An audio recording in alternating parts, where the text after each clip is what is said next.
emotional punishment. We'll continue to take your calls on this. The UN are suggesting that Britain should completely ban smacking. Here's a Labour response, by the way, to the Sunday Times. In fact, we'll bring you to that in a second or two.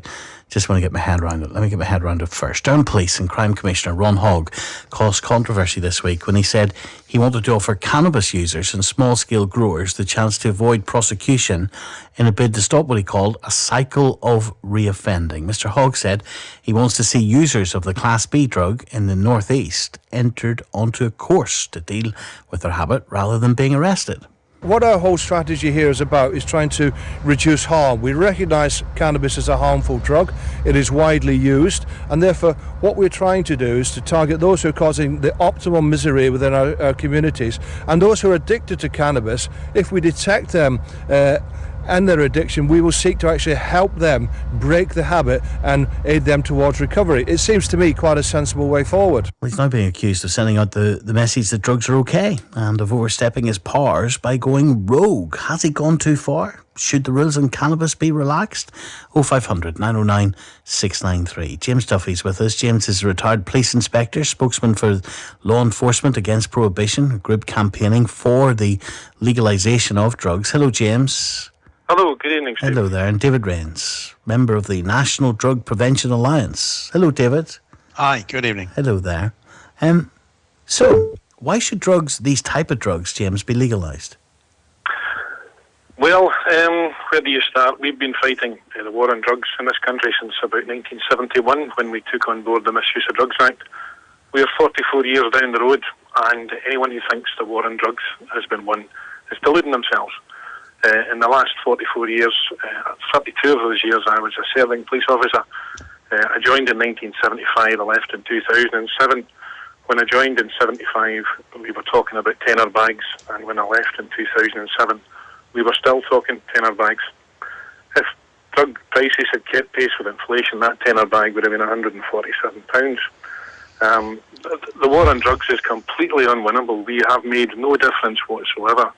And what people have to realise is that when you do the same thing over and over again and expect a different result, you've fallen straight into Albert Einstein's definition of insanity. We need to do something different.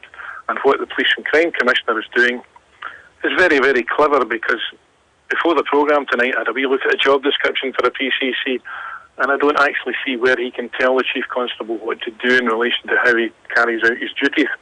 But what he has done is he has highlighted the fact that the police are under immense pressure.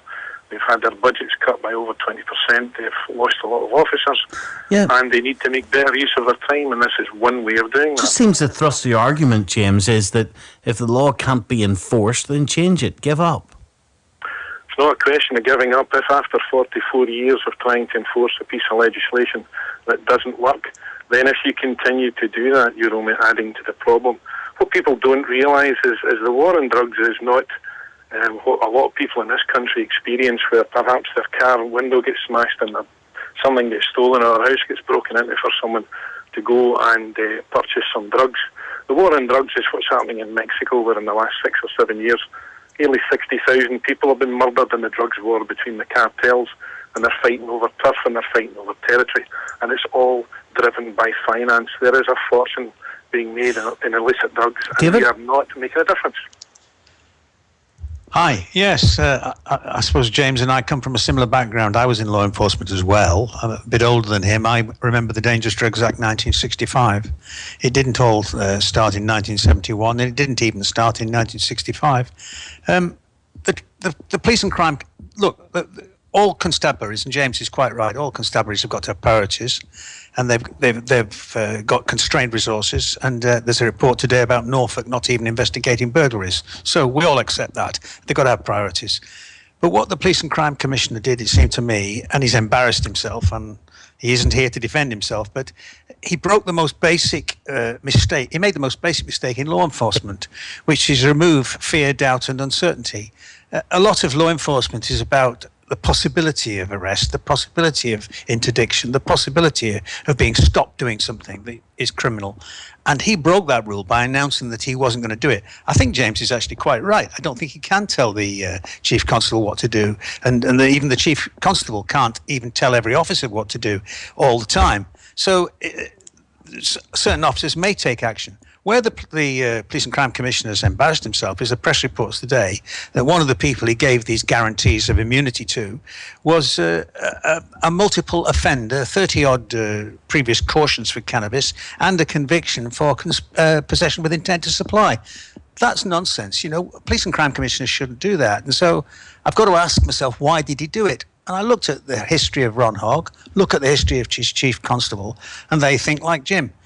Now, Jim thinks that the war on drugs, as he called it, has failed. I got the statistics yesterday, and drugs use of all drugs in Britain for 16 to 59-year-olds is down from 11.2% in 2004 to 8.6% now. So over a 10-year period, the UK policy has been broadly successful. It isn't finished, it isn't lost, and we are winning. I would have to take issue with that, simply from the point of view that you're saying that that's over 44 years we've been fighting, or if you go back to 1965, over 50 years we've been having this war on drugs. So if it's dropping by a percent or less over 10 years, it'll be something like 2070 by the time we make any kind of difference. What people have to realise is the war on drugs in this country, you have to get things into perspective. For years we've had governments who've conducted very publicly this war on drugs and have given us the idea that it's rampant and it's a terrible danger. But one of the things you have to look at, if you go to the NHS website and look at the register of risks, that's a register compiled by the NHS that tell you what the dangers are to you, to your life as a person. And you'll find that illicit drugs comes 11th on the list, just ahead of murder, medical complications, pregnancy and war. Things that come before it are high blood pressure, smoking, cholesterol, obesity, low fruit and veg, physical inactivity, alcohol. Now, people are on about, this is the good thing the Police and Crime Commissioner said was, this is about harm reduction. And it's important that people get that into their heads, because at the moment the people who decide the drugs that people buy, what it's going to be cut with, what the purity, what the strength is, what the effect will be, are criminals. They are the people who don't ask for ID, who will sell it to kids, who will sell it to anybody, and we don't regulate that market. That's a huge problem. The problem is that the evidence from the alcohol and tobacco markets worldwide is that where there is some laws against use or taboos against use in certain environments, and I'm thinking particularly the obvious one is alcohol in certain countries, there's much less harm from it. The fact is, even in relation to tobacco and alcohol, we're having much less use now and much less harm. The figures on on tobacco are interesting. We know 82% of people in 1948 used tobacco in the UK. Yeah. In 2013, it was 19%. Now, I know Scotland's a special case because Scotland has more problems with drugs, legal and illegal, than anywhere else in the UK, but the figures are down. So we can achieve success by a reasonable strategy, and we've done something about tobacco. We've made it much less acceptable to smoke it in public places, and that's having an effect on young people. That's not a problem, because you've had an effect on tobacco, and there's no getting away from that at all. But you had the control of tobacco not by banning it. You had it because you brought in some clever legislation and some really, really good education. Actually, it started in Scotland, Jim, didn't it? No, it didn't stop it, but what it did do was it said to those people who want to use tobacco, you know what the risks are, you know what the effects will be, you know what your responsibilities are. So if you're over 18 and you still want to smoke, then go ahead and smoke. Now, if you had banned tobacco, it wouldn't have worked.